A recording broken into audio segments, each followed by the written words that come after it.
Our focus topic today is the fact that there are used Model 3s that are currently selling for $91,000 in Australia. So upon seeing this in Bloomberg, I was kind of shocked because obviously there are a lot of used Model 3s in the United States that sell for way less than $50,000. And the question was, why are they selling for $91,000 in Australia, and should you sell your car, buy a new one, and make $30,000 in the process? This is Greg for Teslafaninsight. Thanks once again for joining us. If this is your first time, welcome. If you're a repeat visitor, welcome back. We also want to thank our Patreon supporters. If you enjoy the show and like better ideas and tips on trading, please join us on Patreon. We also want to note that this is a copyrighted broadcast. So there was this headline that I'm including in the show from Bloomberg that I was very surprised by. And I was kind of stunned because as soon as I saw it, I was thinking to myself, wow, the Australians like Tesla so much that they're willing to spend $91,000 for a used vehicle. So in theory, that car may new have been, let's call it $60,000. And it's been used, so let's assume at least a year, so it's got 12,000 miles, maybe 20,000 miles on it. And now you can sell it for a 50% profit. Is the first sort of round at looking at it because, as you know, Australia is a right-hand drive country. So I was thinking that there should be a ton of people in the United States that have started buying used Model 3s and selling them in Australia as a beautiful arbitrage. I did a cursory look, and what I found was that if you're in the military or something of that sort, you're allowed to have a car that's not the British right-hand drive, but otherwise you have to have the car converted by a certain amount of time. Otherwise, it will not be allowed to be used in country. So the easy arbitrage idea I had in mind, I thought really didn't work out. So the next question that comes up then is what happens in theory, because there are very few moving parts. Yeah, you could make the change for a Tesla and therefore use it there and own it there. But then you have the problem of there's a certain percentage of changes that you're allowed before it voids the warranty. So one thing I read suggested that a conversion was like 30 grand. So it kind of wipes out the whole premise of perhaps arbitraging the vehicle. So after digging further, there are a few variables that really sort of shed light on this. The next variable is that there are a number of electric Kias that were delivered to Australia, and evidently 120 of them sold out in minutes. So it really shows that what Australians are really about is the fact that they love electric vehicles, and whether it's Tesla or other manufacturers, they're eager to get their hands on them. So this brought up the next question, which is, what's the big deal about electric vehicles in Australia prompting owners to do stuff like paying 20 or 30 grand more than the car was selling for when it arrived new?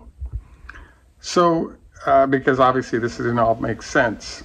The initial theory was, well, maybe there are people that are just eager to get rid of their ICE vehicles and make the transition with no economic incentive.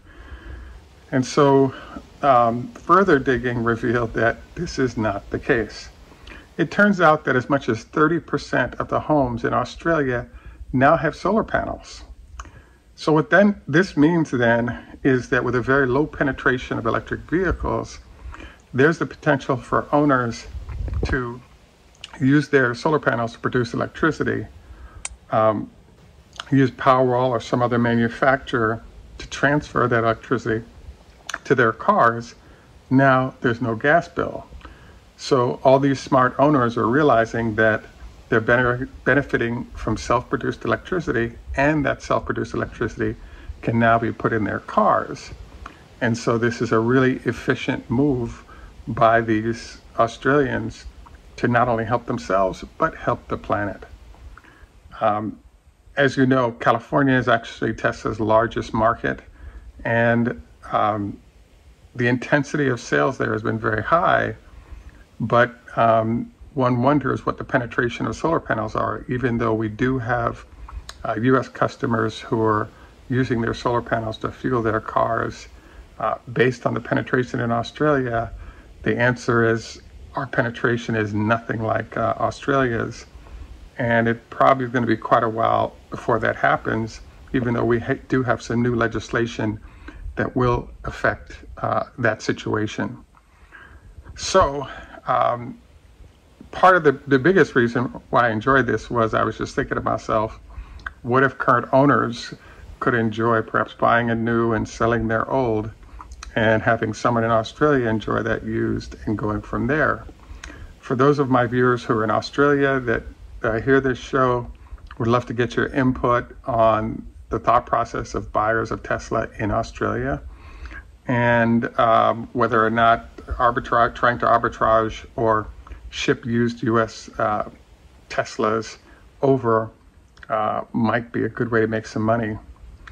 I was also surprised by this bit of info because I was kind of stunned to see that it wasn't a Model Y that people were buying in large numbers in this fashion, because there's a lot more utility for an SUV in terms of amount of gear and people you can carry in it than it's the Model 3. So I can only imagine, therefore, the higher demand that might go with a SUV setup like the Model Y or even the Model X for that matter. So brief show today. Really wanted to get after this before it fell too far backwards in thought.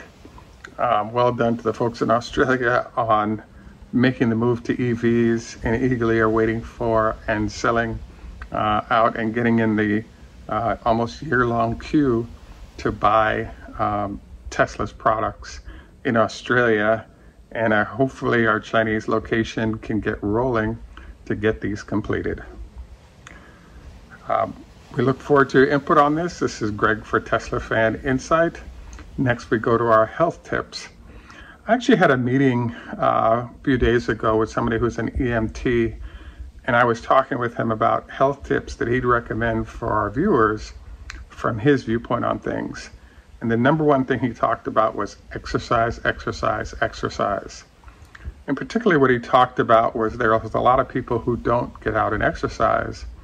And when they actually have to find a vein to administer emergency medicines, the lack of veins to use can be a problem. So obviously there are health benefits of exercise, etc., but I have to say that I did not think of the fact that you might have access to veins, reason to do so. So we're going to keep rolling our end of the show stretching, because I think it's really important that the back stretches be included in your routine, because I'm only doing once a day. He suggests several times a day, and I think it's an awesome discipline to add to your daily routine. This is Greg for Teslafaninsight. Tschüss, au revoir, lehitrot, khoda hafez, zdravstvuyte, ni hao ma, namaste. And in Jamaica, we say enough respect, walk good man. Thanks and have a great day, and bye for now. Who are you with, Mark? It's Renew Physiotherapy. Great. So Mark, every day we do a different exercise, and just wondered what you recommend that people do every day relative to the back. If you could only do one exercise, what I would do would be to put your hands on your back like this, do a back bend. Nice and easy, 10 times. Okay. And that will counteract all of the bending forward that we do throughout the day, whether it's sitting at the computer, sitting in the car, bending forward to get things and pick it up. Even when we sleep at night, people tend to curl up and bend forward. Doing just this nice, easy stretch 10 times, 4 to 5 times a day, will get your back healthy. And your Renew Physiotherapy. Renew Physiotherapy. You also recommend the Cobra, where you're laying on your stretch would be great, where you're laying on the ground and you push on up like this. And that'll help stretch out your spine. Great. Yeah. Thank you very much, Mark.